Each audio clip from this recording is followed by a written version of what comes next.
Lewis is injured. He's not going to play today. Also, another end, Panfield, who's a tight end, will not play today, too, because of an injury. But despite that fact, they're still planning to throw the ball. They've practiced all week on a new formation. They're going to open up with a passing game today, all right? So you can look for a lot of throwing, even despite the fact that the field is wet and we have kind of a rainy day today. We don't have the best of conditions here. Now, South Division opened with 3 losses, came back with 3 straight wins to even the record, and they are coming off a loss to Madison, the Northern Division leader. That happened last week. Now, how will Bill Bartholomew, the South coach, try to overcome the size of Tech? Well, Bill's got to do a number of things. First of all, he told me he prayed all week for rain, and he's gotten it, all right? That's going to slow them up. The field is very treacherous. If you look out in the middle of the field, there's no grass at all. The ground is very compacted, so it's almost playing on wet clay. So whoever's in the middle of the field from hash mark to hash mark, 30-yard to 30-yard line, is going to have a lot of trouble executing their offense. Now, Bill plans to change up his coverages. He will play man-to-man in the secondary. He will play a double zone, rotate a zone one way or the other, try to mix up his coverages to confuse Tech's passing game.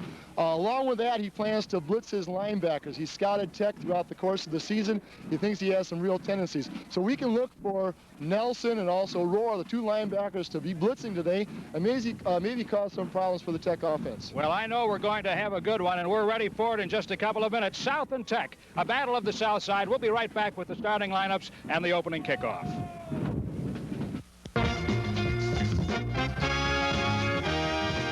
From South Stadium on Milwaukee's South Side, Sports 36 brings you prep football. Tonight, it's a Milwaukee Area Conference matchup played this afternoon between the Milwaukee Tech Trojans and the South Division Cardinals. And you can see the kind of weather we have this afternoon. We have showers and some wind today, Tom Maszewski. It's going to affect this football game. Oh, it sure is. Already we're seeing the strategy of the coaches with the toss for hoops going to kick off and receive. I believe that South Division won the toss of the coin, and they chose to defend the east goal. Tech, which normally then would receive the ball, has decided to kick off, right? So the thinking behind that is that they want to kick off, hope the field will work to their advantage, and get the ball in good field position, using the weather as kind of an offensive tactic defensively. Is that kind of a mind game at that point, too, a little bit, when South says we want to defend a goal, and then they obviously would like to receive, did not want to receive, and yet Tech said, we're going to kick off to you? Well, obviously, you know, the type of a weather that we're having and the condition of the field is just terrible out there, has taken these game plans and kind of thrown them out the window, so to speak, and now they have to devise the game plan as the game goes on. Milwaukee South getting last-minute instructions from Coach Bill Bartholomew. Tech on the other side of the field, getting some words of wisdom from Frank Budish. We're just about set to go. And here we see the standings in the Milwaukee Area Conference. Tech on top with a 6-0 record. Madison, 6-1.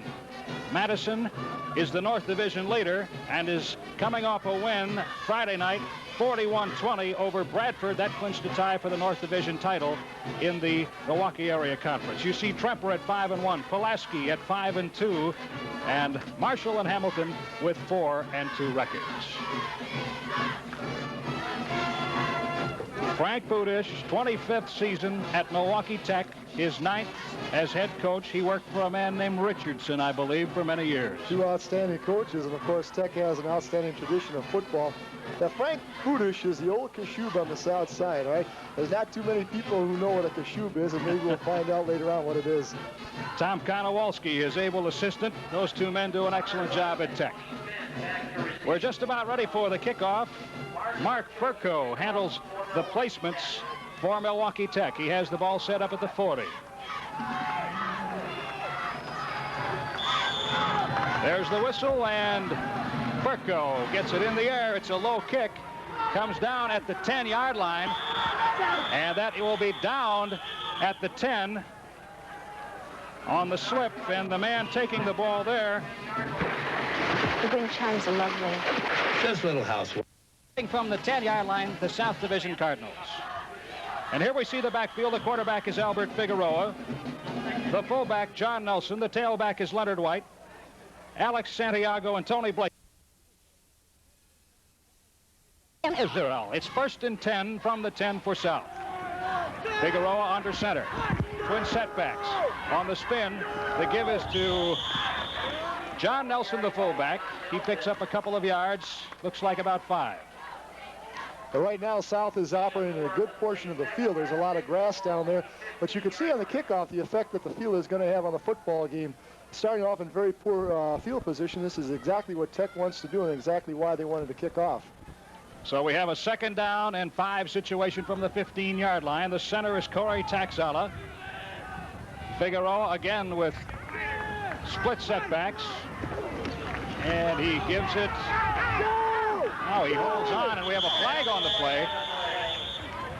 Bit of a fumble there. The weather taking an early factor in this ballgame. Well, that's going to be a factor all day. Which team can make the fewest mistakes because of adversity and the weather in the field. But that flag over there is going to be the illegal use of hands, which is going to put South even further in their own territory, close to about the 6-yard line. Looked like Figueroa fumbled it off the exchange. That ball is wet and slippery. He did a nice job in getting the ball back to retain possession, but we do have the flag on the play, and the ball will be moved back, and South finds itself in a hole here. Now, there's going to be 2 exchanges today that are going to be critical. Probably the most critical one is from the center to the quarterback. Now, the ball in most instances is relatively dry except for the portion that is directly on the ground. And if it's sitting on some mud, when the quarterback takes that snap with the rotation of the ball from the center, that could be a real big factor. So, number one, the quarterback has got to take his time, make sure that he maintains contact with the center and receives a snap, and from there then begin to execute his offense. 2nd down and 15 from the 5-yard line for the South Cardinals. Split setbacks. Figueroa gives to the tailback.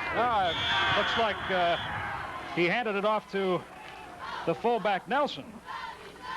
He did give it to White. Leonard White moves it out to the 10-yard line, so South is back where they started from on the pitch. Now, you can see on the replay there, the snap from the center was bobbled just momentarily. Dak does a nice job of running that ball after that little bobble by the quarterback. And there was some nice lead blocking there by Vince Barnes, the right tackle, a 5'10", 215-pound junior. It's 3rd and 11. We'll call it the 10-yard line. Figueroa hands it off. That's Tony Spence on the handoff, and he gets it out to about the 15-yard line where it'll be 4th down.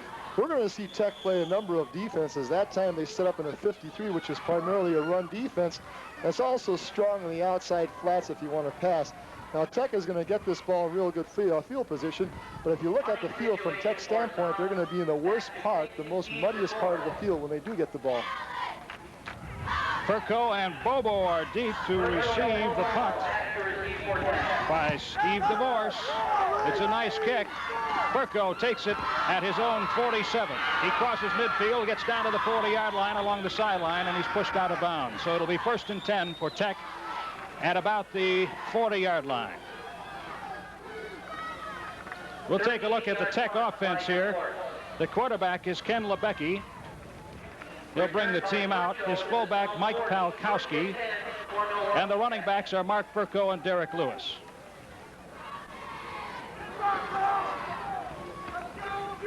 There you see the ends, Mike Panfill and Fred Bobo. 1st and 10 at the 40-yard line, the South 40-yard line. Lebecki hands it off up the middle on the right side, and he pick up about 3 yards. They will be missing both Panfill and Lewis today because of injuries. But what you'll see now Tech doing, and their offensive coordinator is Konowalski, he's going to be looking for grass in the particular part of the field that they're in. And any type of running play or passing play is going to be in the area where there is some grass. They're going to try to stay off the mud as much as possible. There you see the defensive alignment for South. It's 2nd down, and we'll call it 8 yards. Lebecki, a quarterback, sends a man in motion. That's Fred Bobo. The pitch. That is Aubrey Dodd getting across the 35-yard line. He's to about the 34-yard line. That's a real nice play in high school football when you bring a man in motion all the way from the other side and you use him as a blocker. That time they're trying a little bit of a sweep action, a quick pitch sweep. You can see the man in motion is the leading blocker. And this back does a nice job of cutting it up on the muddy field. There's a nice little seam there, and he makes good yardage on a play. And the tackle was made by linebacker John Nelson. It's 3rd down and 4 yards to go at the 34-yard line. Lebecki with a single setback. Bobo in motion again. He's looking for a man. He finds him. That's Dave Skonecki, the backup quarterback, and he is stopped and does not gain much yardage. Again, you'll see the motion, and they're running a quick screen to the side of the motion, trying to take advantage of the grass that's on the side of the field. You might see this play a little bit later on with a double pass with the man who's got the ball there, looking to pass it a second time. I think they'd like to use Skonecki for that. It's fourth down. The punt by Furco, a low driving punt, and it will roll. It takes a Tech roll down to the 10-yard line where it's down, and South will take over from there. Critical today is field position.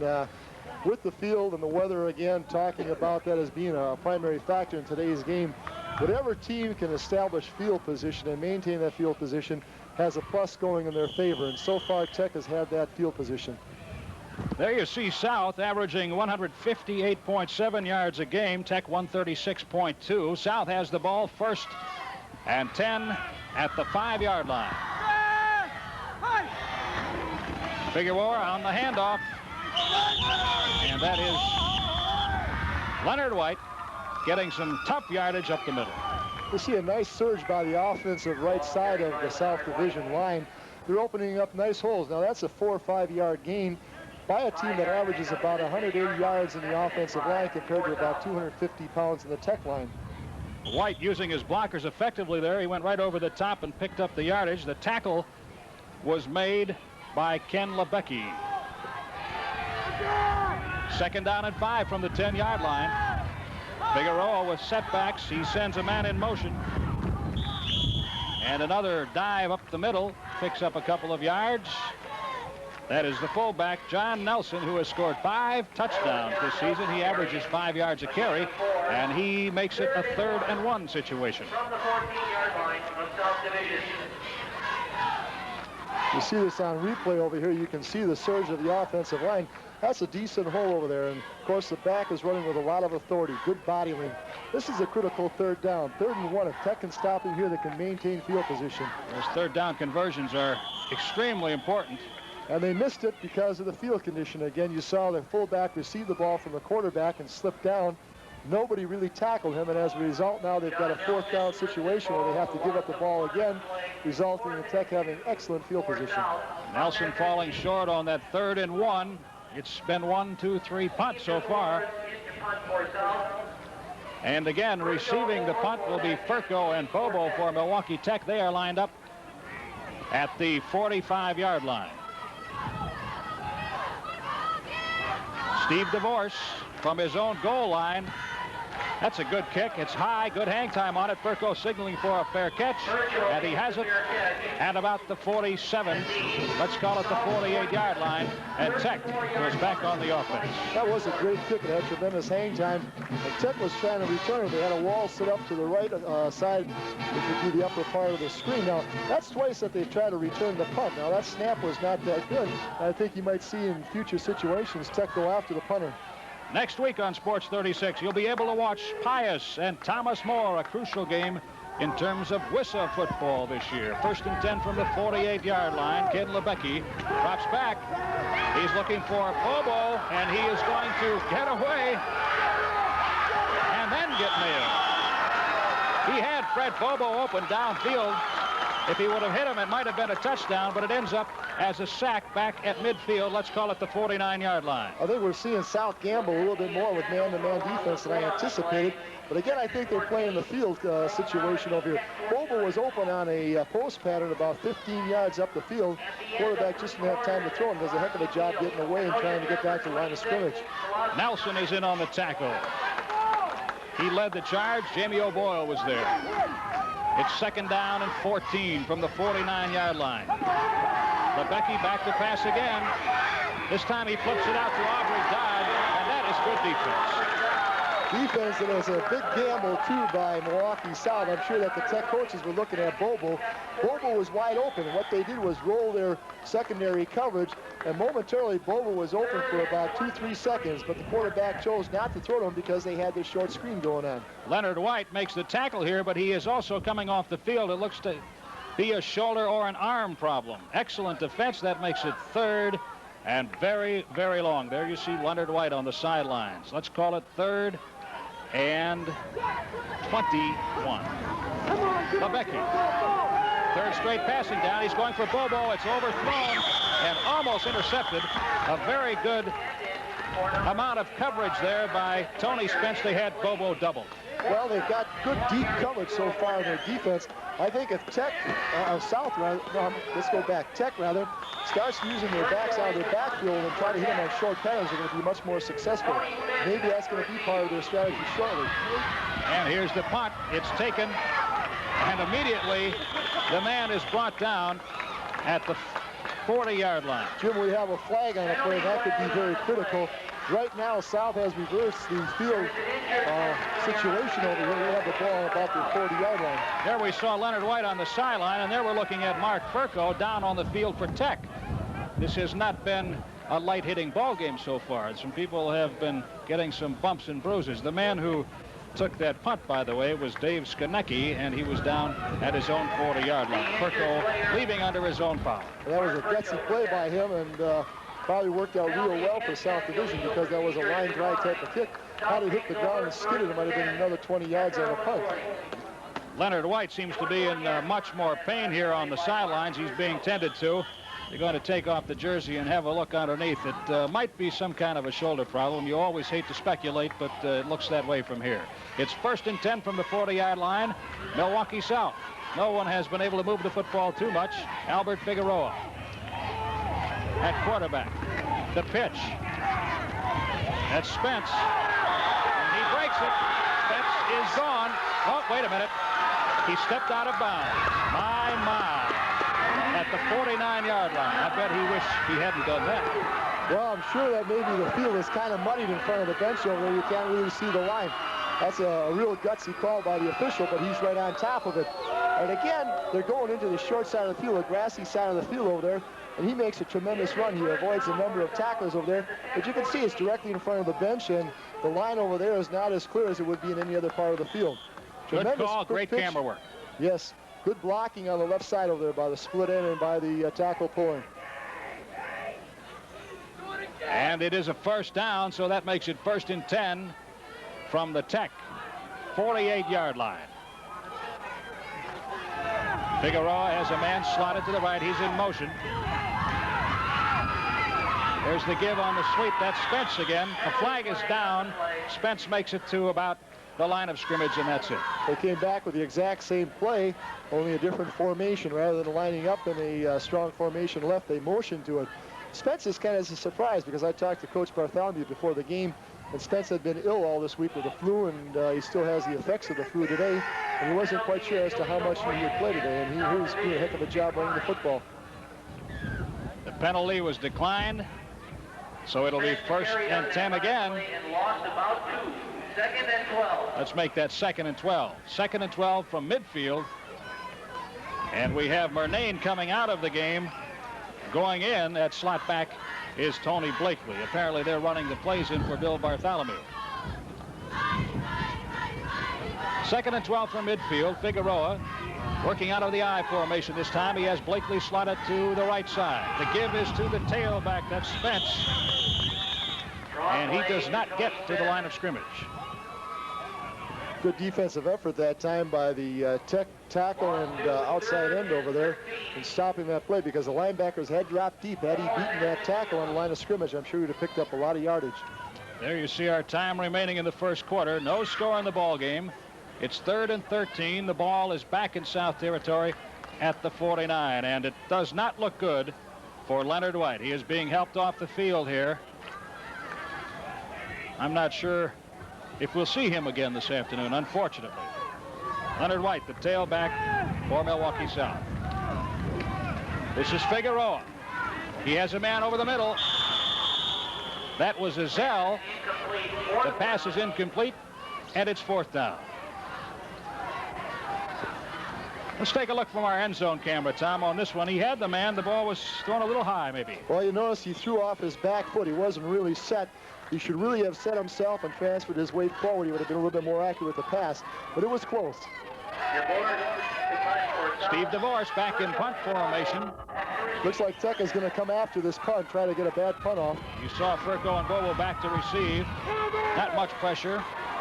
Bobo signaling for the fair catch, and he has it at the 15-yard line where Tech will try again. Well, South has to be especially happy with the field position now that they've managed to achieve after starting off on their own 10-yard line.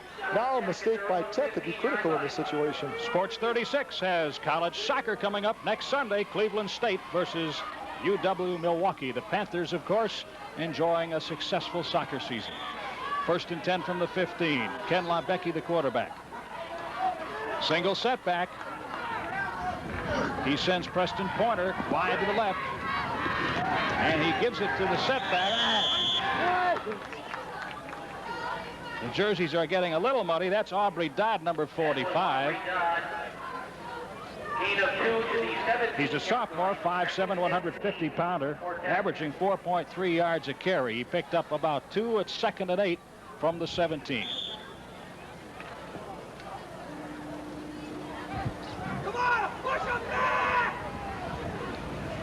Is it my imagination, or has the rain died a little bit?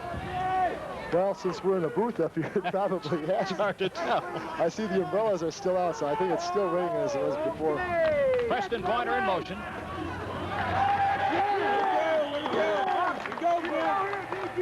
And we have no gain on the play. That's Mike Steinhaus. That was a great play by number 72, Vince Barnes, the defensive tackle, playing off the block and getting into that quick pitch situation. It looks like Tech may have to throw the ball. It'd be interesting if they try to use it back out of the backfield or if they go to a screen or draw type of action. 3rd down, and let's call it 10. It's so close to 10. Single setback again by Becky. Looking to pass this time. He has a man open. It's Bobo. Excellent coverage there. Bobo had a step on his man, but he was unable to bring the ball in. Well executed both offensively and defensively. You see real good form by the quarterback. The ball is right on the money. Excellent coverage. That play could have been gone either way. Could have been a heck of a reception. It was a heck of a defensive play. By Tony Spence, the senior defensive halfback. So once again, it's 1, 2, 3, and a punt. 41 seconds. We have a stoppage of play here. We have a timeout, and I unfortunately don't know if South Division called it. I have a feeling that South Division did call it because Tech will be punting into the wind with this timeout. Had they not stopped it, of course, there's 41 seconds on the clock. They would have been forced to punt before the quarter would have expired. But right now, I think that Coach Bartholomew is talking to his players out there, and I wouldn't be surprised if they go after the punt. Try to block it or at least force a bad punt, and they're going to end up with just tremendous field position one way or the other. If they can get the ball inside their own 30, they'll be in 4-down territory, plus they'll be in better footing territory because there's a lot of grass inside the 30. Quite a bit of coaching goes on when the weather turns its cheek. You have to think about those. What's nice, too, now the last 2 years on a timeout in high school football, rather than having one player come over to the sideline to talk to the coach and then relay the message back in, the coach now can go out into the field and huddle with the team out there and talk to everybody and make sure everybody understands exactly what he wants. Tony Spence, the deep man on the punt. And the punter is Mark Furco. He gets off another low liner. This one sends Spence back to midfield. The ball crosses the 50. It will come to rest at the 48-yard line of Milwaukee South. Well, they chose not to try to go after it. They were trying to set up a return to the lower part of the screen. It was a low kick, and wisely, rather than trying to handle that ball, he allowed it to hit, and with the field conditions as it is, it's not going to roll very far. There you see our time left in the first quarter, 32 seconds. And time was in. Well, South at the 48. First down is a heck of a down to pass, and with the wind at your back now, you might want to take advantage of that wind while you still have it. Blakely is slotted on the left side. Figueroa is going to take advantage. It's a little swing pass out here to John Nelson, the fullback, and he is ridden out of bounds at the 45-yard line by Joe Mallett. We'll see a quick screen over here. You'll see the right tackle and right guard get out in front of the ball carrier as he receives the pass. And watch a tremendous hit here on the ball carrier. Woo. Helmet first, Joe Mallett. Joe Mallett, the middle linebacker, outstanding linebacker for Tech.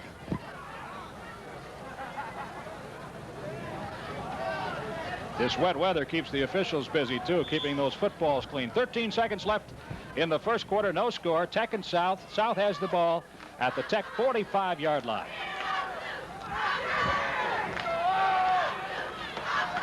Blakely is slotted on the left side again. Spence, the tailback.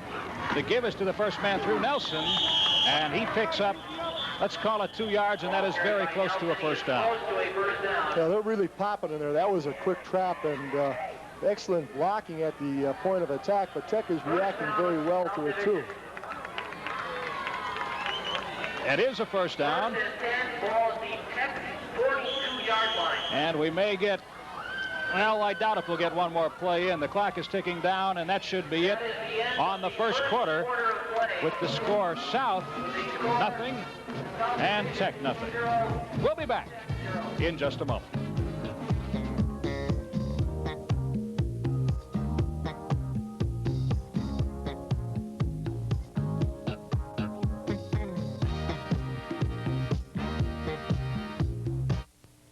Join the Channel 10 and 36 friends for a grand adventure in wine and cheese tasting on Sunday. Here we go. It's 1st and 10. And that is John Nelson with a nice game. Well, you just can't say enough as to how South is executing getting off the ball. Despite the disadvantage in size, and that's about 25 pounds on an average on the line there, they're doing a heck of a job of getting off the ball and sustaining their blocks. Boy, he blew right through that line, and he was stopped on the play by Dave Skonecki, number 11. It's 2nd and less than a yard. The ball is at the 33-yard line. And we're going to have a flag here. That's Tim Azell. It looked like he's jumped off on the left side here at the split end spot. The second and a foot, that's too bad, because I'm sure that they had some type of play action pass.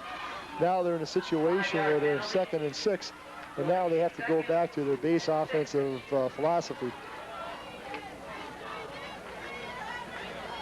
2nd down and 6. The ball is at the 38-yard line. Albert Figueroa brings the Cardinals out. He has twin running backs, Nelson and Spence. He gave us to Spence, second man through. He breaks it for a nice gain. He's stopped by Fred Bobo, and that'll be a first down. Jim, on replay, we'll see Tech is lining up in a 53 defense, but we can't really see, but they had all 3 linebackers blitzing that time, and as a result, when he hit that hole, he was free. Now, there is a sign of a tremendous high school running back, running with tremendous body lean, and rather than taking the hit, actually giving the hit to the defensive tackler as he comes up to tackle him. And there you see the conditions they're playing under. Bobo made the stop there initially, and he was helped out by Dave Skonecki. 1st and 10 from the 26-yard line. South has something going here. A man in motion. That's Blakely.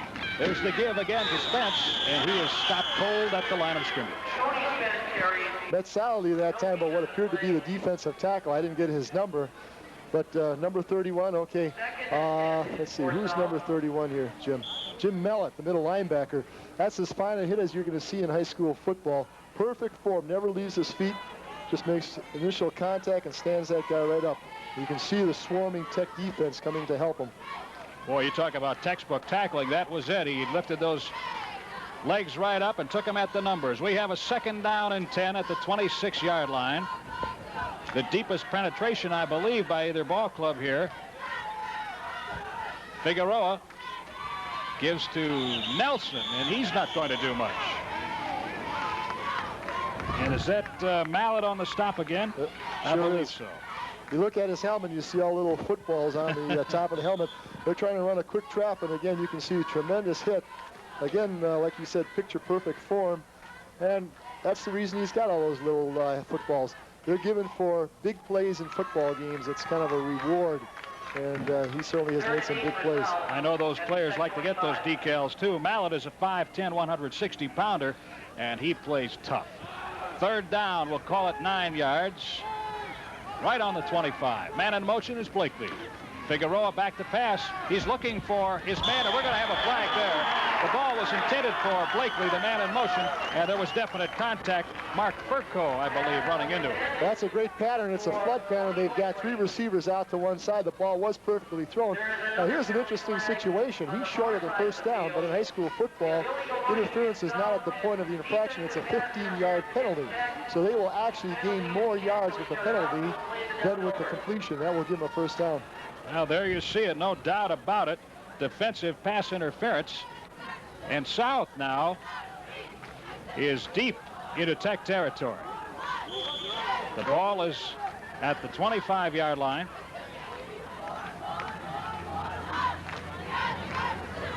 Into the ball game is number 42. That is Jeff Sago.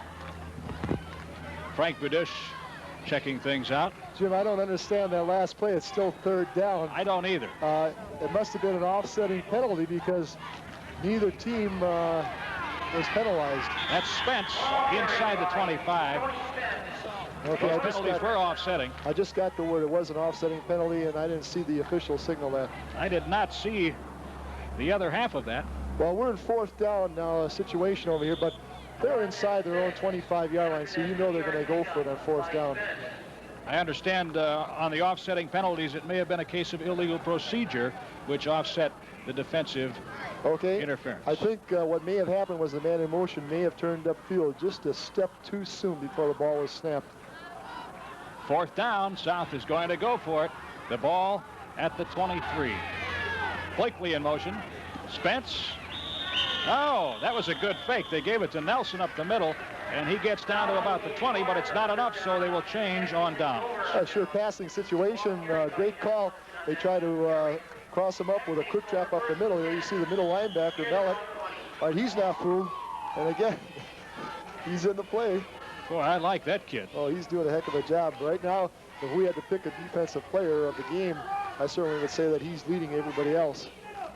The Trojans take over. Their record 6-0, 6-1 overall. 1st and 10 from the 20. That's Labecki. He's going back to pass. Little flip pass. That number is muddy, but it looks like Furco. It is Furco, and he is still on his feet. Furco at the 25, and he gets out to about the 27-yard line. Some good second effort there by Mark Furco, the tailback.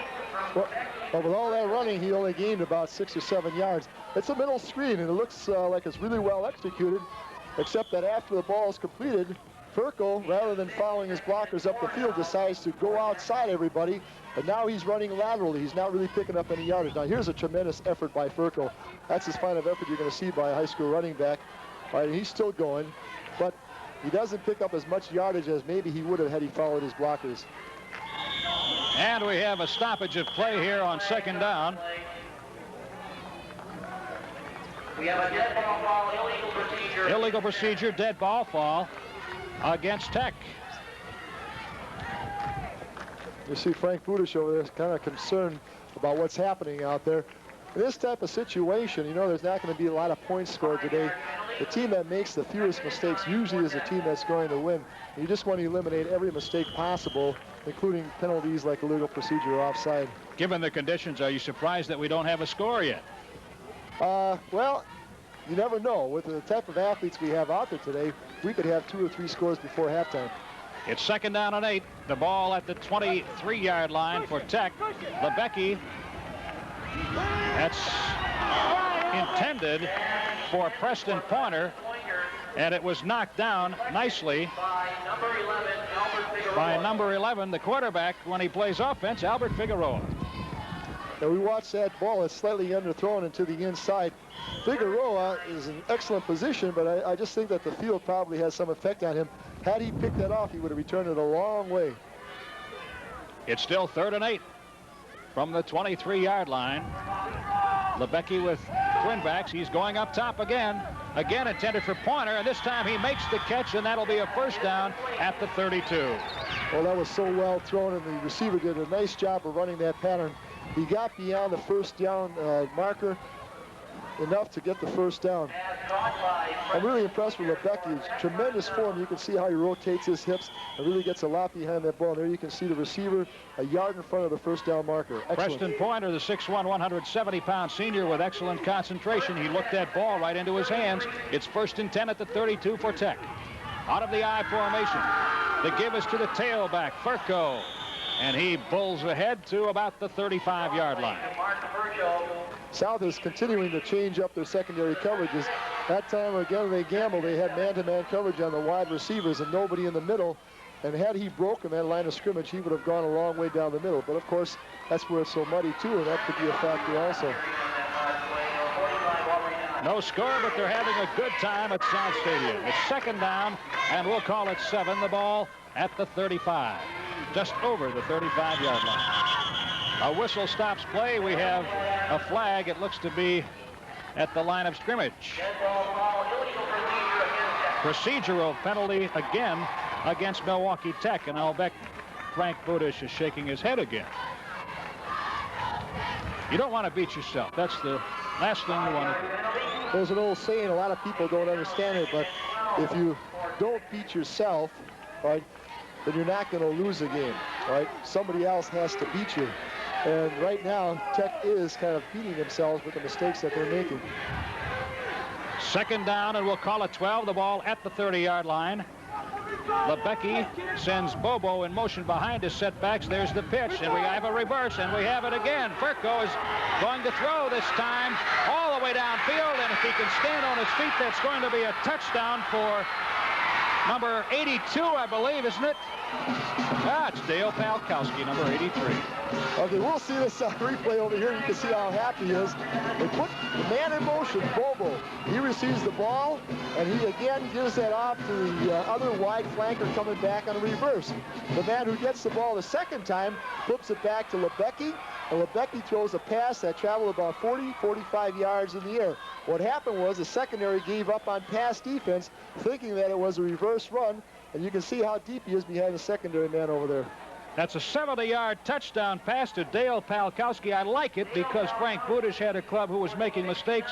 He loosened it up a little bit, and that gets their heads right back into the ballgame. Here's the placement, and it is no good. It is 6-0, Milwaukee Tech. On the misplacement by Furco. That was a tremendous surprise play by Tech, and well executed considering the field conditions. But if you're Bill Bartholomew from South, you've got to kind of be pulling your hair out. Here you've got command of the game the entire first half. You really are the underdog. You've got to be happy with the way things are going, and all of a sudden you get beat on one of these type of plays. That is a tailback pass, Mark Furco to Dale Palkowski. The big sophomore, 6'1", 180-pounder.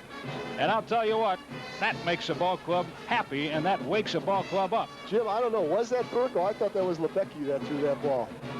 Did he get the ball back? He got the ball back, right. Okay, you may be right. I thought, well, it changed hands about 3 times there. Look at that, a high-five Packers style. If that was Furco, he threw a heck of a pass 45 yards in the air for a guy that's You're probably right.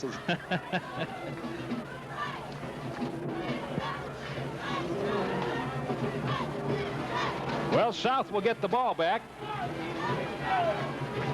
Steve DeVorce teeing it up at the 40. Yeah, you're right. 24 and 14 look real similar in the mud under speed, I guess. That's the last excuse I'll give today.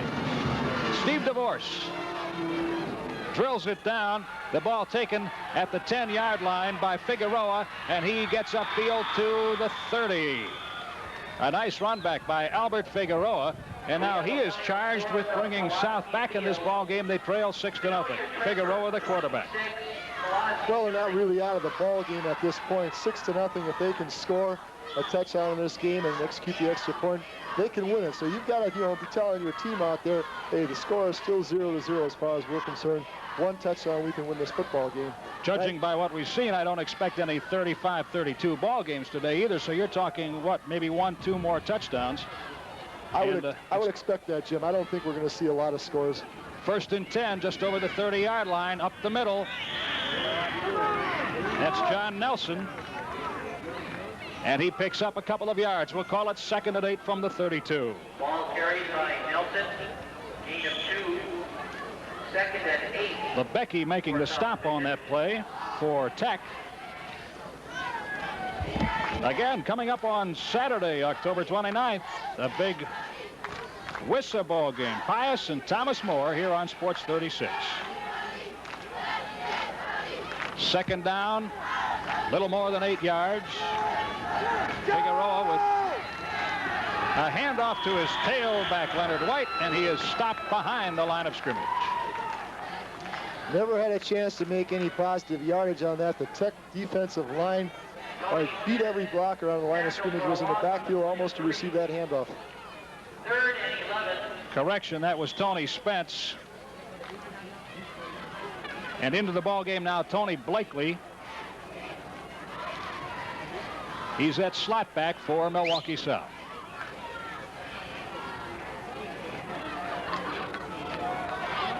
Third down, we'll call it 11. The ball right on the 30-yard line. This is Figueroa. Oh, that is a nice catch by Izell. Are they going to allow that one? They are. No, one of the officials is signaling incomplete, and I'm sure he's the referee. He's the head official out there, so he's going to overrule the other official. The linesman seemed to think it was a catch. Let's see it here. Figueroa. Well, the referee who made the call now is seeing it just as we're seeing it from the end zone over here. So let's see if he's correct. This is a close one. No, That's a good call. It was a heck of a call. All right, now this is going to be interesting, Jim. There's about 3.5 minutes left in the half. All right, if Tech can punch one more score in, this might totally demoralize South at this point of the game. Steve so I DeVorce. think it's very important that South rises to the occasion defensively here. Perko takes the punt at midfield. He gets across the 50 and down inside to the 42-yard line of Milwaukee South. And Tech will take over from there, 1st and 10. Perko returns to the South This Division. Perko is an all-purpose kid, isn't he? Oh, he sure is. I think we see some real good athletes on the field today. At the South 42. Actually, he's one block away from breaking this for a touchdown. Had 73 arrived there, maybe 2 or 3 steps sooner, he might have made the block that might have sprung the ball away. 1st and 10. And that's Perko. He's wrestled down at the 40, picks up about a yard. Tremendous leg drive. After he was hit, he carried 2 or 3 tacklers, another 2 yards. About 3. That's a sign of a good quality back. There's the mastermind of South's team, Joe Bartholomew. All right, looking over the field, looking over the scoreboard, looking at the time, thinking about all the things he has to do to go in just 6-0 and rally his team from behind. 2nd down and 7 from the 39-yard line out of the I formation. And that is right up the middle. Lebecki kept the ball, and he gained a couple of yards. The ball now at the 30, we'll call it the 36-yard line. It'll be 3rd and about 5 yards. But if Tech should not make the 1st down and 3rd down, I think they'll go for it on 4th down. Again, considering the field position that they're in right now and the amount of time that would be left on the scoreboard, we're down under 2 minutes right now, so I think they'll go 2 downs to try to make a 1st down. Lebecki with twin wideouts out of the I formation. They give us to Perko. It's pitched back to Lebecki. They're trying it again. He's going for Bobo downfield. There's some contact, and the ball is picked off by Spence at the 9-yard line. An excellent defensive play. I thought I saw a little push. We're seeing everything here today, and it's being executed so well. It's unbelievable. That's a tribute to the Tech offense. A handoff to the dive back who gets to the line of scrimmage, turns around, pivots back, throws the ball to the quarterback, and he lofts a pass almost 45 yards again. That was just slightly underthrown.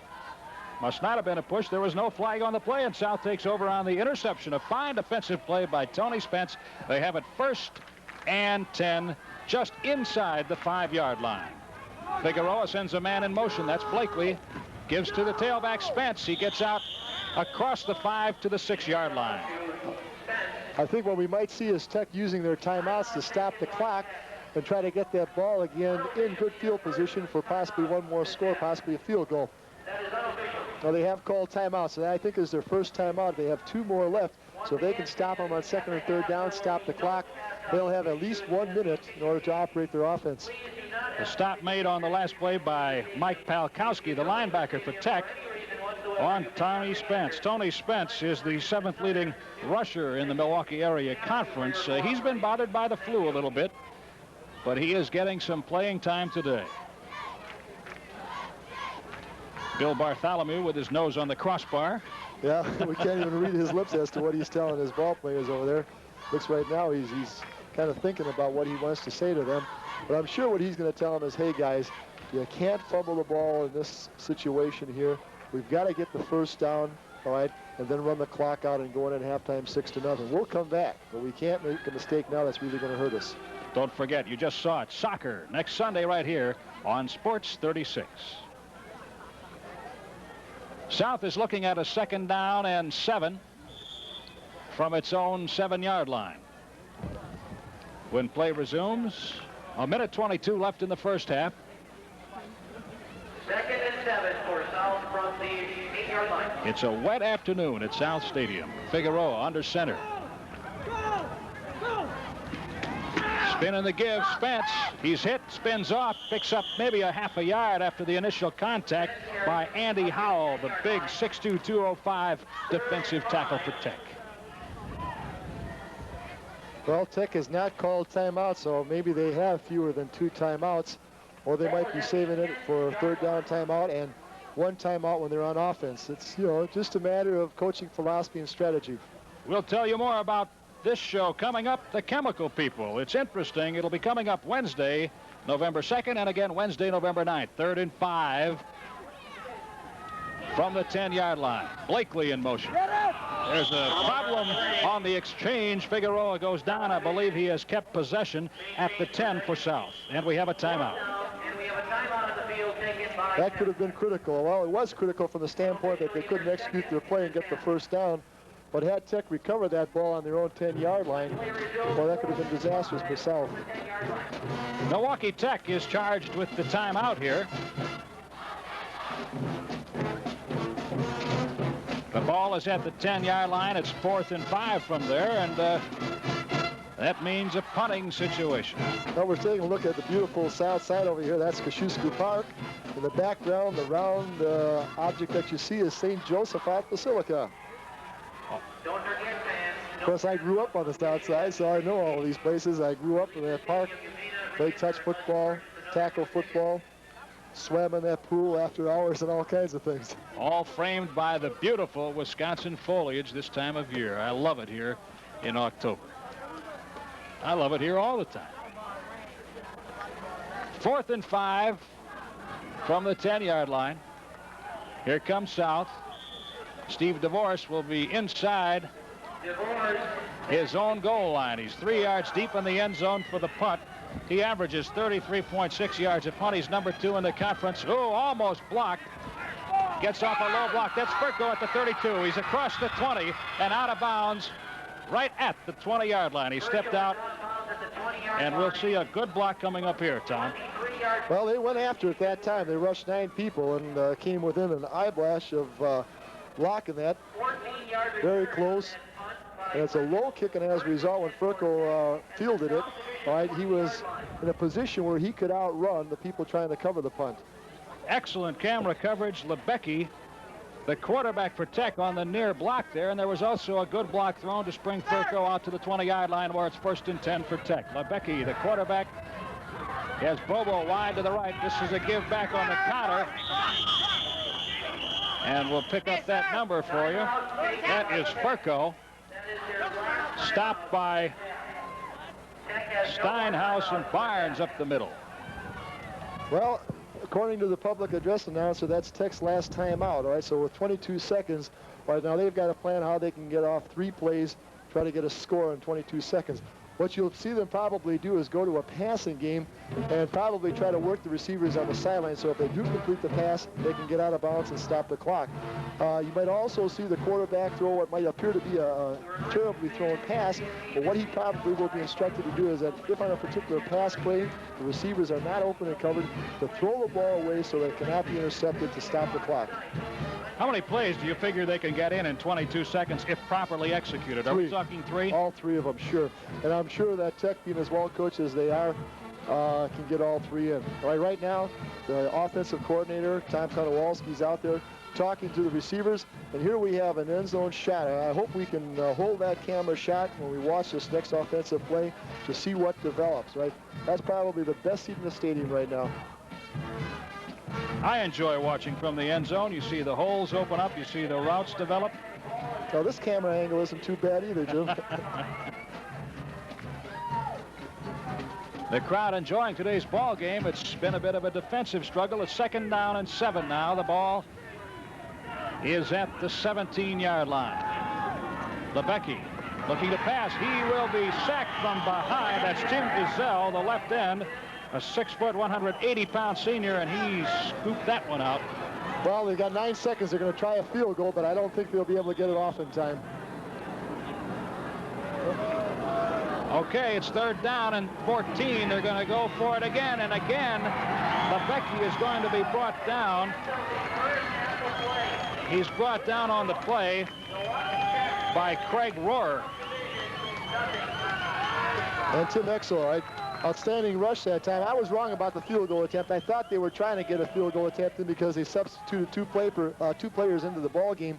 That may have slowed down that offensive play just a little bit. All right, but they had a man open. I think it was Bobo on the right side, but with the rush, quarterback never had the time to get the ball off. Well, that's the end of the first half today from South Stadium, and Milwaukee Tech has a lead over the South Division Cardinals. Our score at halftime, Tech 6, South Division nothing.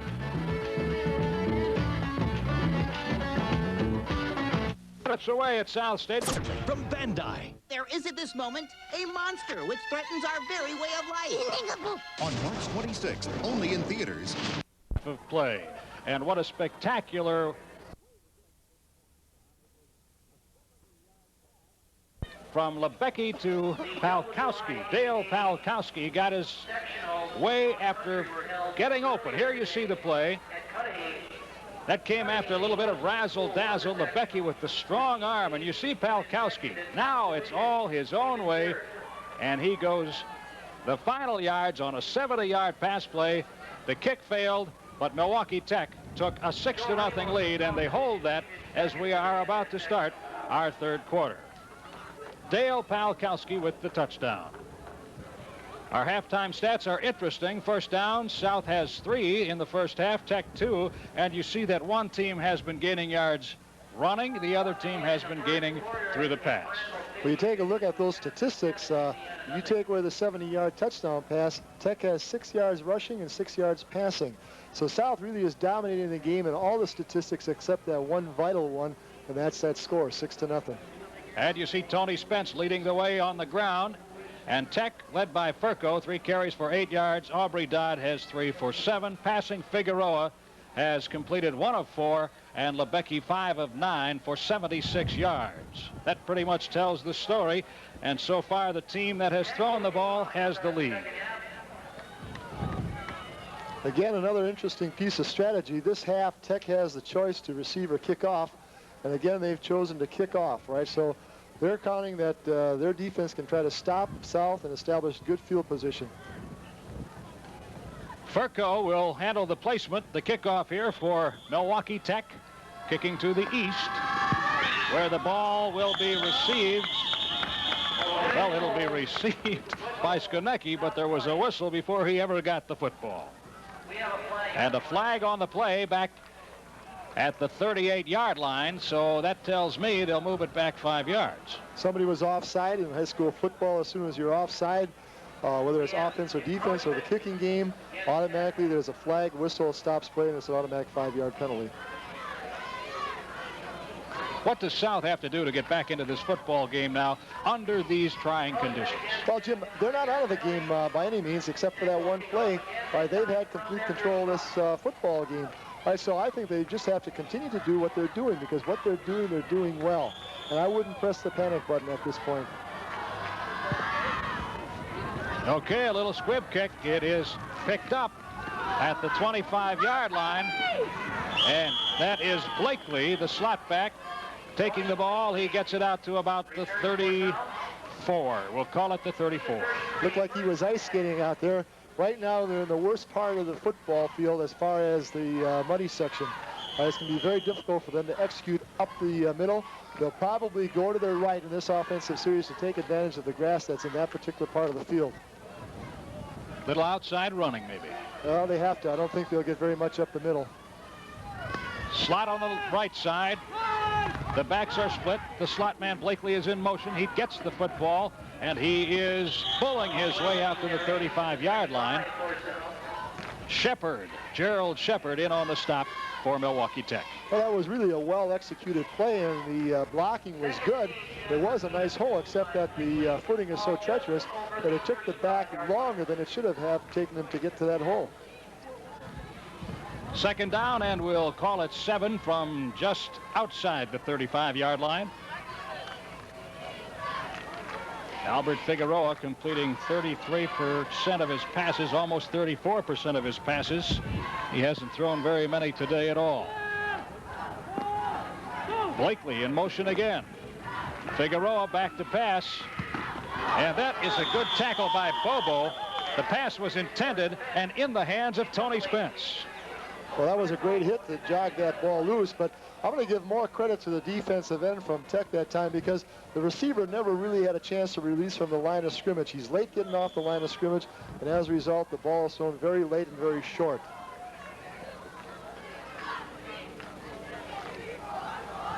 It's 3rd down and 7, again from the 35-yard line, just outside the 35. We can't quite call it the 36.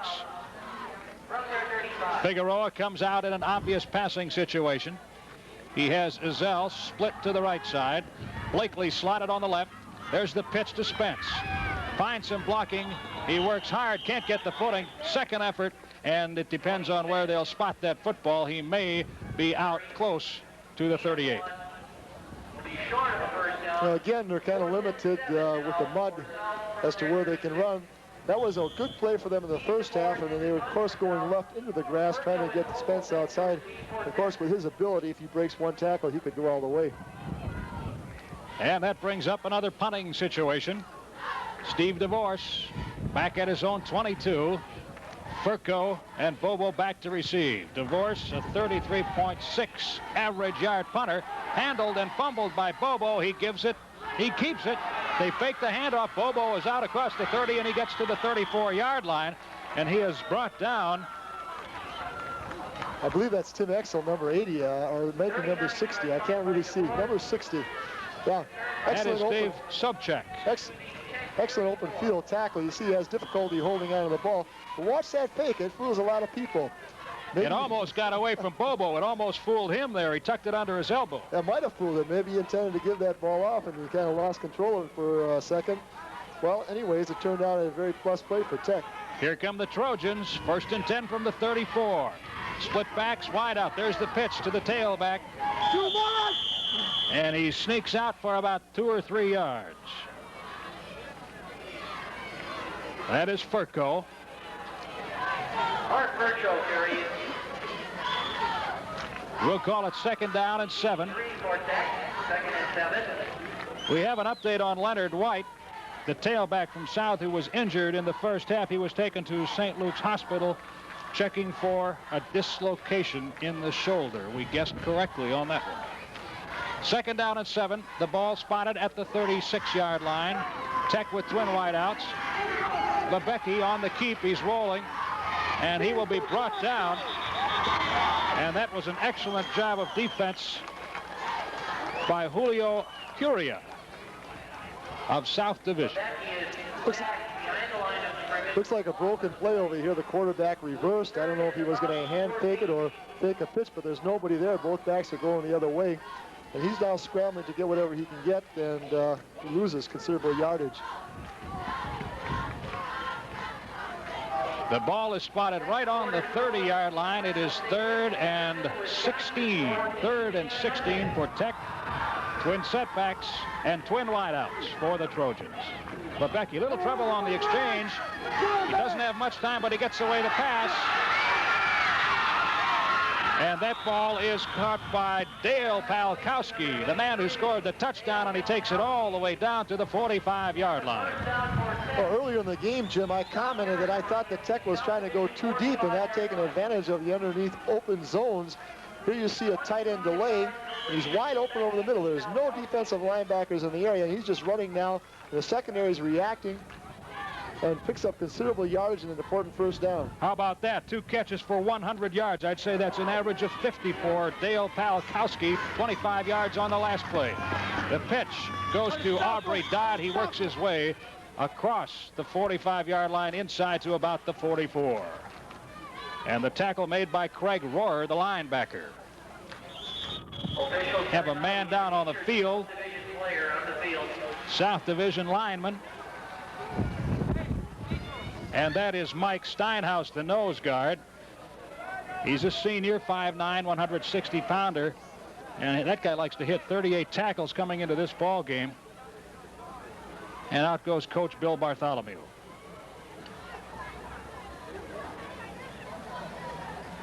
Well, we hope he is not seriously hurt. Again, South has already lost the tailback, Leonard White.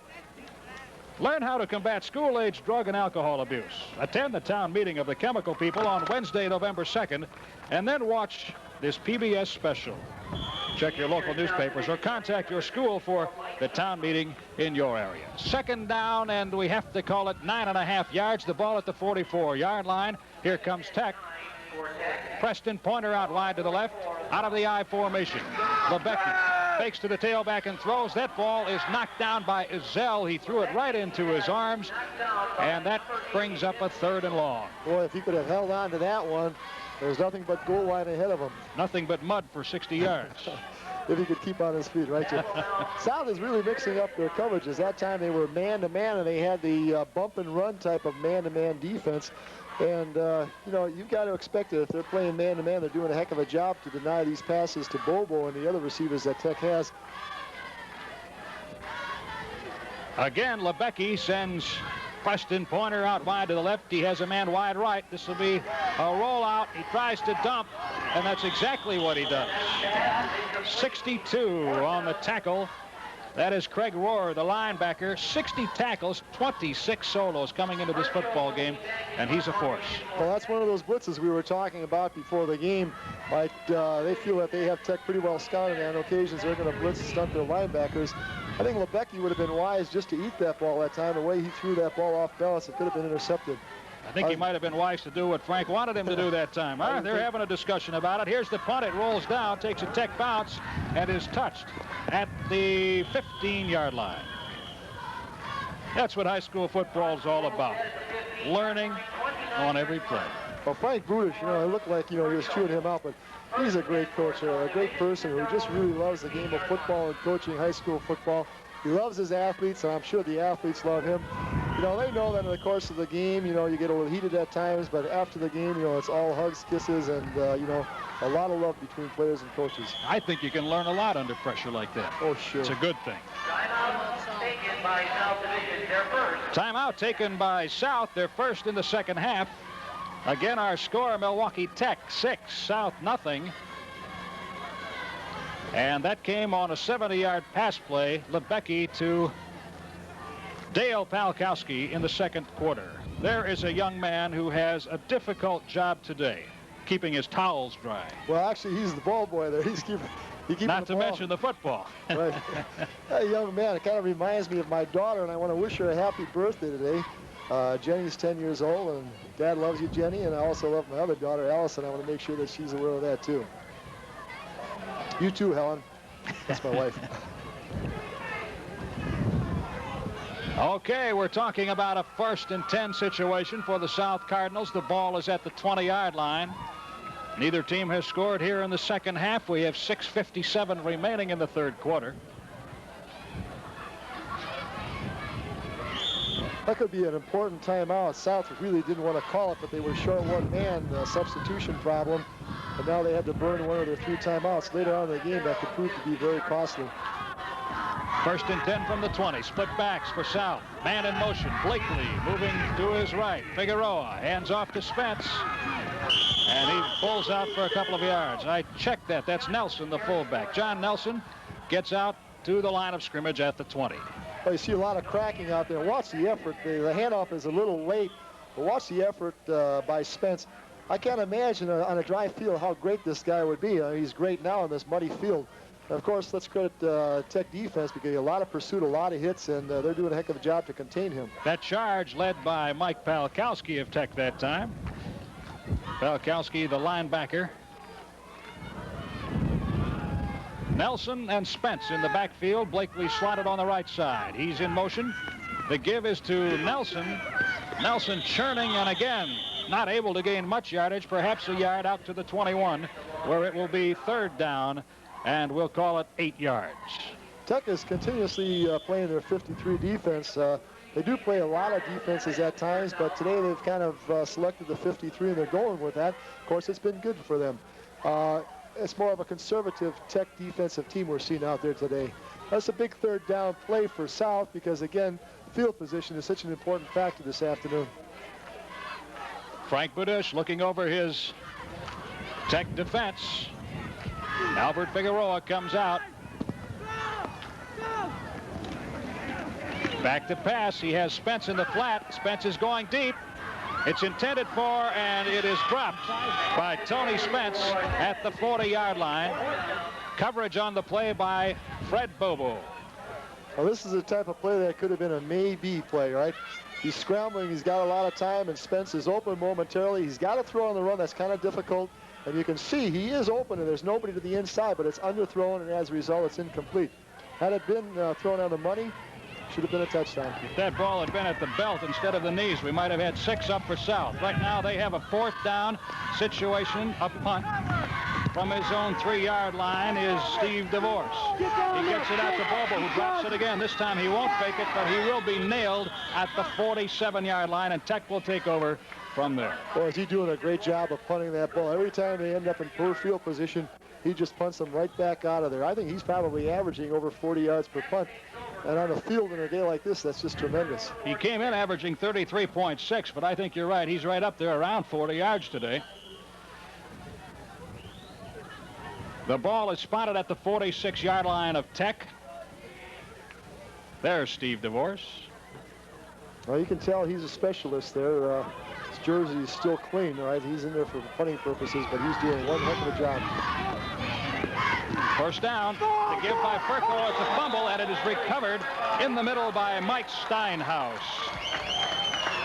Steinhaus, the nose guard, comes up with the ball for South, and they take over now inside Tech territory, 1st and 10. Well, we got tremendous penetration, not only by Steinhaus. You can see how he loops and beats the block of the center, but Exel over there, number 80, does a tremendous job of penetrating from the defensive end spot, and they both hit him at the same time, simultaneously causing the fumble. Skonecki was in at quarterback for Tech on that play, replacing Albert Figueroa, and it was his first handoff. He lifted up a little bit. So he would have been replacing Lebecki. I'm sorry, Lebecki. Yeah. Right. That's kind of interesting. I wonder if Lebecki hurt himself or if Coach Budish is just a little bit upset with him. Figueroa's pass incomplete on 1st down.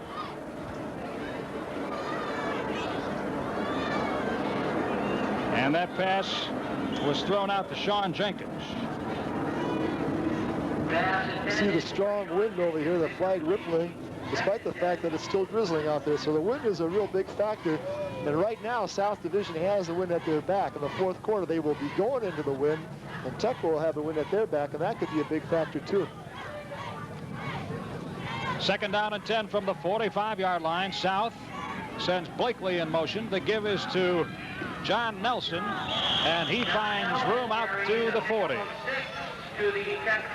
The South, again, is executing as they executed early in the first half. They're beginning to block well at the line of scrimmage again, and they're executing in the backfield and getting good yardage in their runs. And now they're getting pretty close to 4th down territory. Can they pick up this 1st down? They'll be inside their own 35. They'll be an ideal field position. Linebacker Mike Palkowski making the stop of Nelson on that play. It's 3rd down and nearly 5 yards, not quite.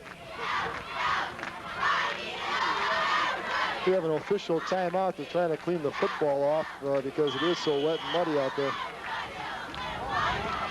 3 minutes and 50 seconds remaining in the 3rd quarter. Our score, Tech 6, South nothing, but South has the ball on the Tech 40-yard line. Blakely slotted right. He's in motion.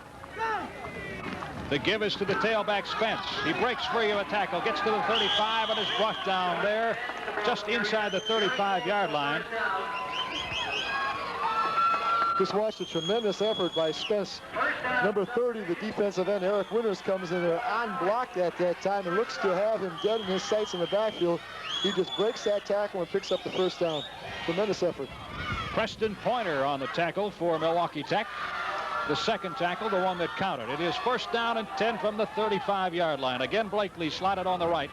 The setbacks are Spence and Nelson. And that is Nelson plunging ahead for 3 more yards. It'll be 2nd and 7. So South is just staying with their game plan. They haven't panicked at all and executing it very well now. Tech is playing that 5-3, and they have their linebackers real tight on the line of scrimmage.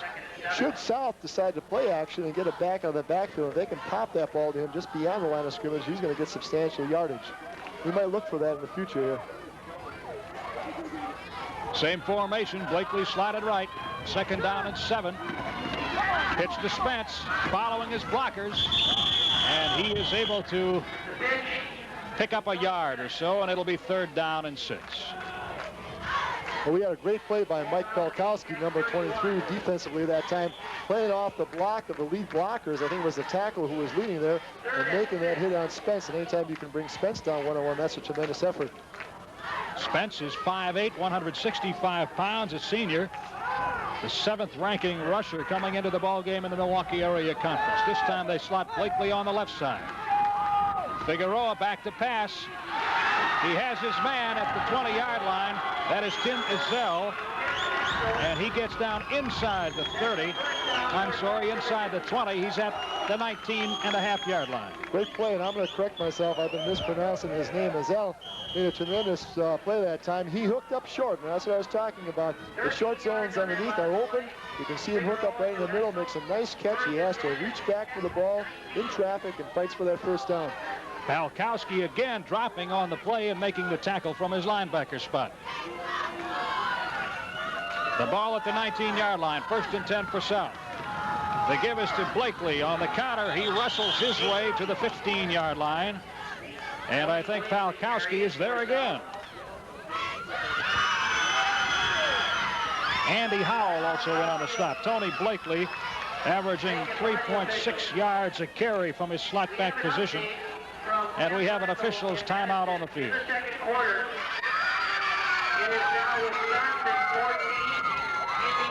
1 minute and 21 seconds left in the 3rd quarter. Time is in now, and South will have the ball 2nd and 7 from the 16-yard line.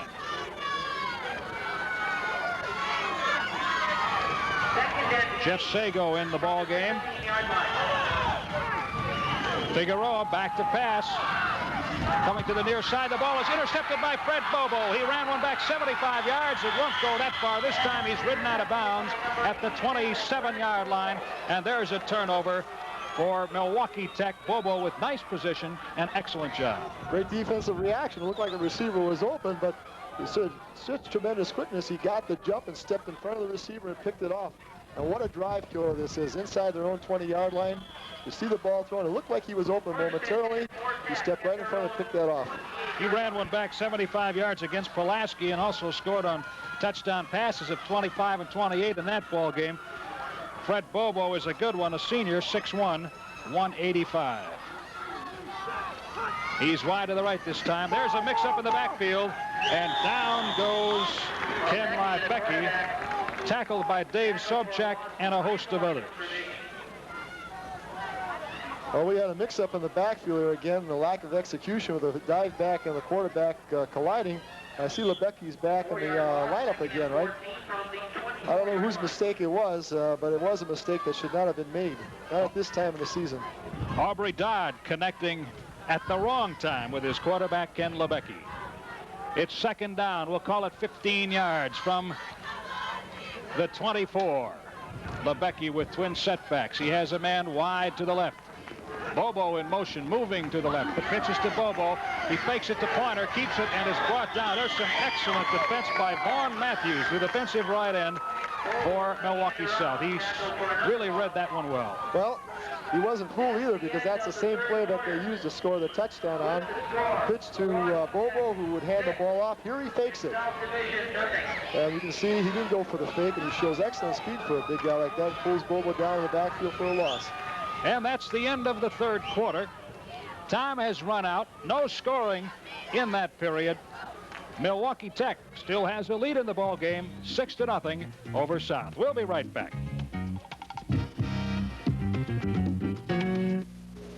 Wind falling to a greater degree, and I know the wind is stronger now. Tech has the ball. Lebecki sends Bobo in motion, right to left, back to pass. I bet he's looking for Bobo. There he is. The ball is there, and Bobo can't hang on. Pass is incomplete, fourth down. He was not throwing to Bobo. My mistake. He went to Eric Winters. Eric Winters. It looked like number 84, Sean Jenkins, made a tremendous play breaking up that play. This is kind of interesting now in the third quarter. The wind is at the back of Tech. They want to throw the ball, all right, and they have the advantage of the wind. South, which is basically a running team, going into the wind should not affect them unless they get in a situation where they have to throw the ball. Tony Spence watching the punt by Furco. Rolled dead at the 45-yard line, just inside the 45. So South will take over with a chance to tie the football game on this possession if they move the football. The conditions not the best. The middle of the field, slippery footing at best. 1st and 10 at the 45.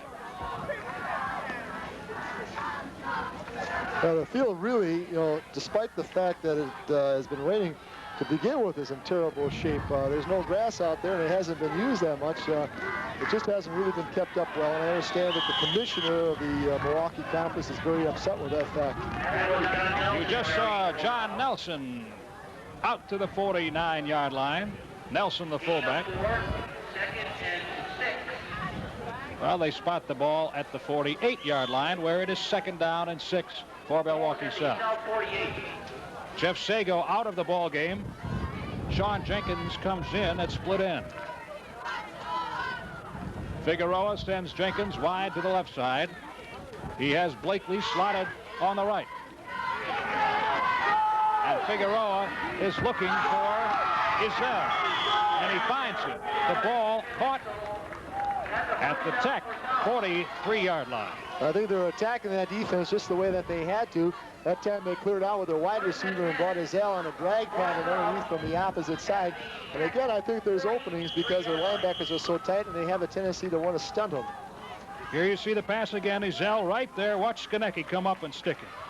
He's got to come up from the secondary to make that tackle. So you see there's no linebackers in that area for coverage. It's got to work. If it doesn't work, we're trapped. This is the real stuff. Stories you've never heard from a place you've never been. Blast Off, Sunday at 9 on TLC. Adventures for your mind. It's a Friday night, and she wants to go see a movie. So I think to myself, okay, we'll do the bargain theater. $6. I guess that's a bargain. Then there's popcorn, candy, and soft drinks. Then I remembered, great movies are always playing on Cox Pay-Per-View. Cox Pay-Per-View is so easy. Whenever we want to watch a movie, we call toll-free. Orders are processed in just seconds. The latest releases, they're never sold out, and we make the popcorn ourselves. That's the great...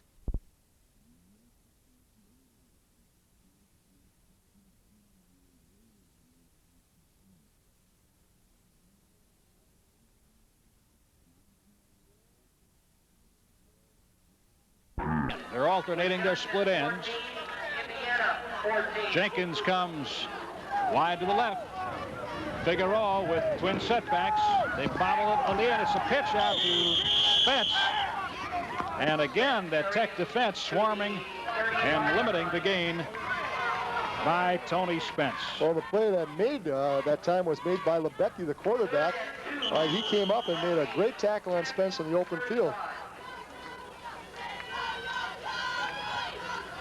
It's unusual when you see quarterbacks playing both ways. Tech has 8 players that start both offensively and defensively, as does South, and that does include their quarterbacks. And that tells you one thing. They're not very deep in terms of personnel, and of course, if somebody gets hurt and they have to substitute, that could be a real problem. You don't like to put your quarterback in a position where he can be hurt defensively, where there's a lot of impact. Figueroa under center. He pitches to Spence again. Same play to the near side again. And again, he picks up about 5 yards.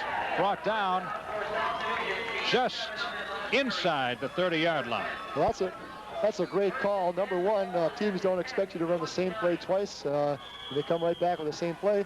And secondly, Lebecky made a heck of a play the first time. He did it the second time. And you could see the tremendous block that was made by the left tackle as he pulled to his left. And thirdly, our director echoed thoughts that were going through my mind. Raul Galvan says you have grass if you run that way, and he's absolutely correct. 1st and 10. Ball just inside the 30.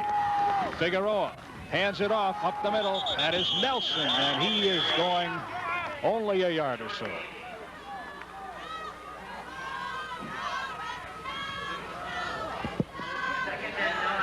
Tony Spence getting up there and helping up the defender. That's Lebecky, the quarterback for Tech.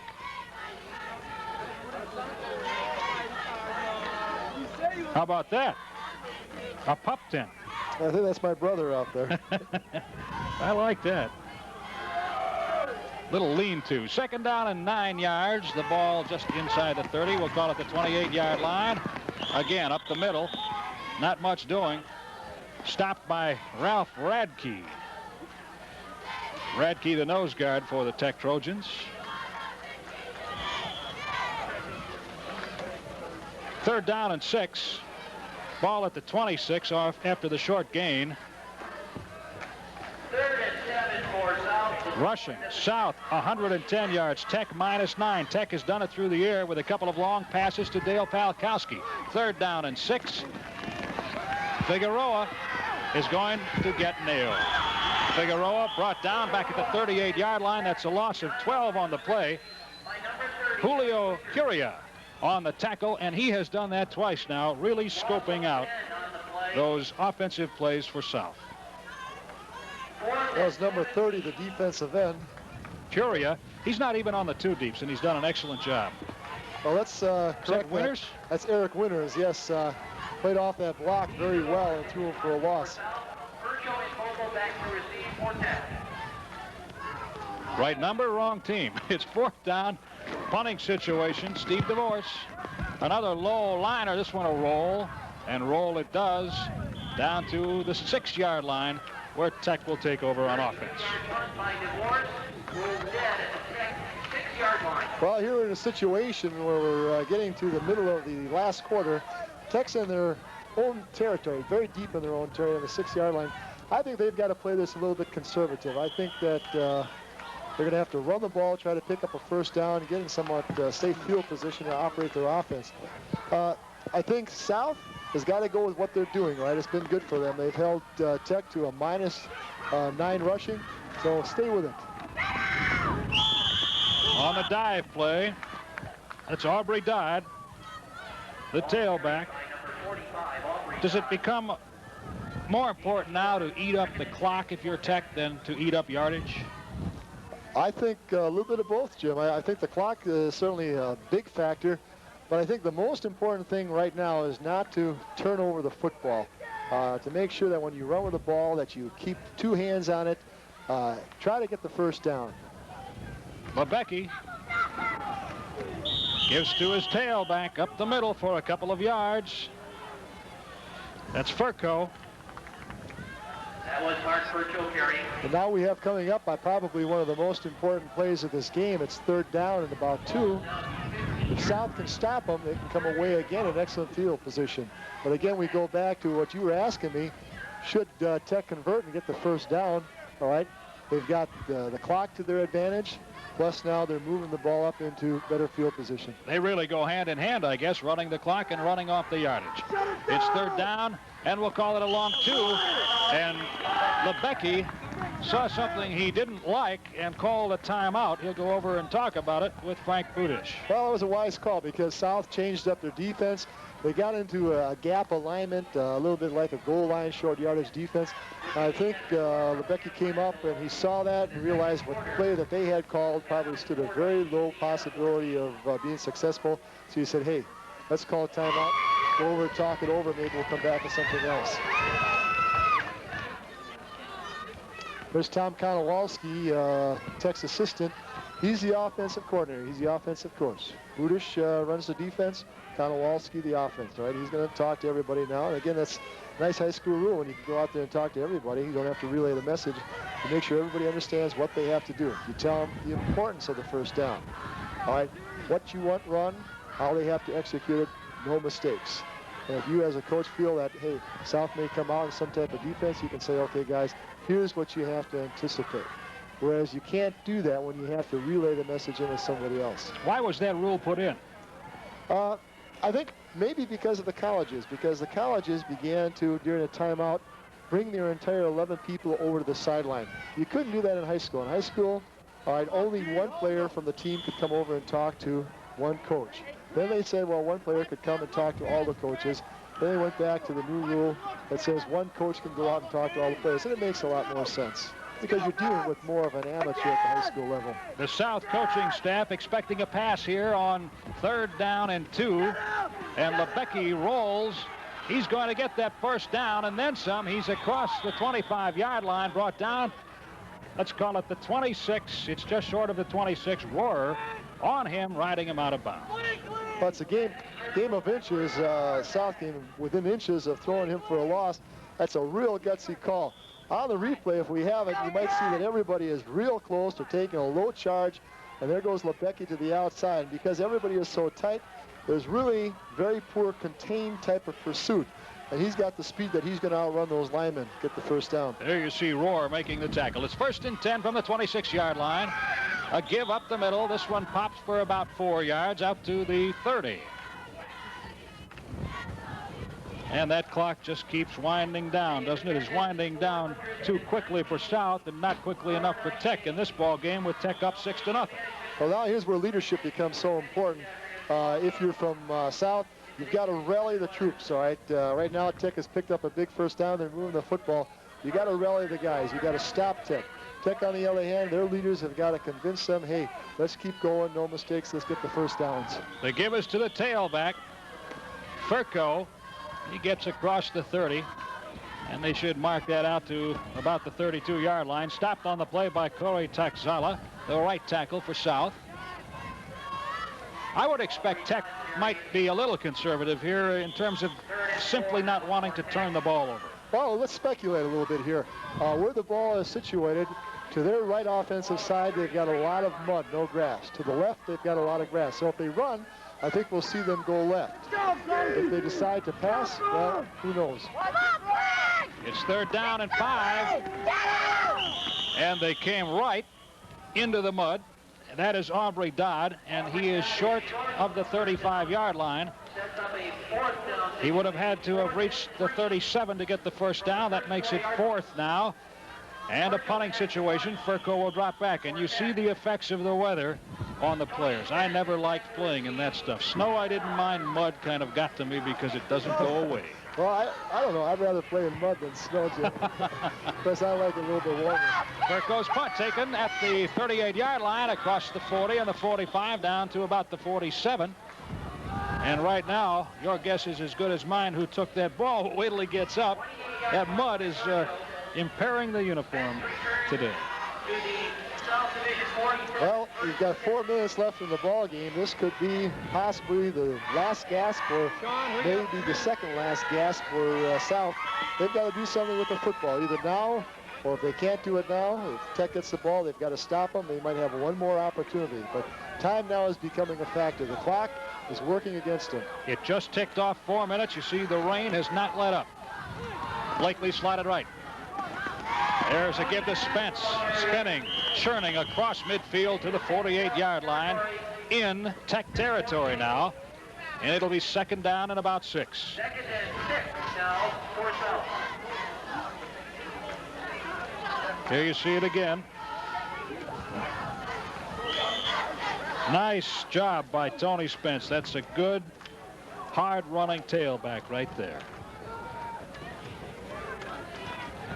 The down marker says first down. I believe it's 2nd down and 6. Figueroa flipping out. That ball almost picked off. Eric Winters saw a possession right there. Well, a number of things happened. They were trying to set up a screen, but you see the middle linebacker blitzing. He's in there too soon, and he doesn't have time to set to make the screen more effective. And Eric Winters just read that thing perfectly. Had that ball been thrown a little bit higher, he would have picked that off and quite possibly returned it all the way. And the man who created that situation with the blitz was Joe Mallett. He got in and got a hand on Figueroa. And that brings us to a 3rd down and 6 situation for South. They have to do something here. Very big play. And that's a give to Nelson, and that's a big play right there. He gets across inside to the 37-yard line. 1st down, South. They needed that one. Oh, great call and great execution of the quick trap. I think like you and I, we were thinking pass. I'm sure Tech's defense was thinking pass. Look at the opening there, and credit the offensive line, especially the guards in the center, for opening up that trap hole. Good blocking and good running by Nelson. Bobo brought him down. When you need work to be done, you go to your workhorse, and that's John Nelson. A 5-yard average coming into the ball game, and he has scored 5 touchdowns. 1st and 10 from the 37. Figueroa. That's a delay to Spence. He spins. He can't get away from the 2nd man, and he's brought down at the 36-yard line, the line of scrimmage. Well, the rain's really picking up now, and it looks like the wind is blowing a little bit stronger too. And that's just making it just more difficult for those guys to run on that field. Right now they're in the mud, and you can see that he's making his cuts, but not as effectively as if he would be on a dry field and on grass. Mallett gets a hand on him, and it's lights out when Joe Mallett gets a hold of you in this particular ball game. He wrestles him down. It's 2nd, and we'll call it 10. Oh, there's a pitch that gets away from Spence. He hangs onto the football. That was a pitch behind Tony Spence. And that is a loss of about 5 yards.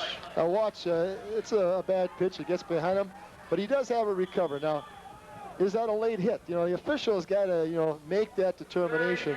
And it's so close that, you hate to see it thrown. But on the other hand, you hate to see somebody exposed like that, taking that type of hit. All right, but that was a big play, all right? South now has really gotten themselves in a hole. They're 3rd down and 15. An obvious passing situation. Spence, you saw the numbers, 19 carries, 54 yards. Figueroa gets away from a pursuer. He's going downfield for Blakely, and Izell was there. And the ball is thrown out of bounds, so again it will be turned over to Tech. And time is now a big factor with 1:29 showing on the clock. Well, we had a lot of pressure that time by number 52, Tech's big tackle, Andy Howell. And Figueroa really had never had time to set. Again, he was throwing on the run. He was off balance. Here we'll see it on replay.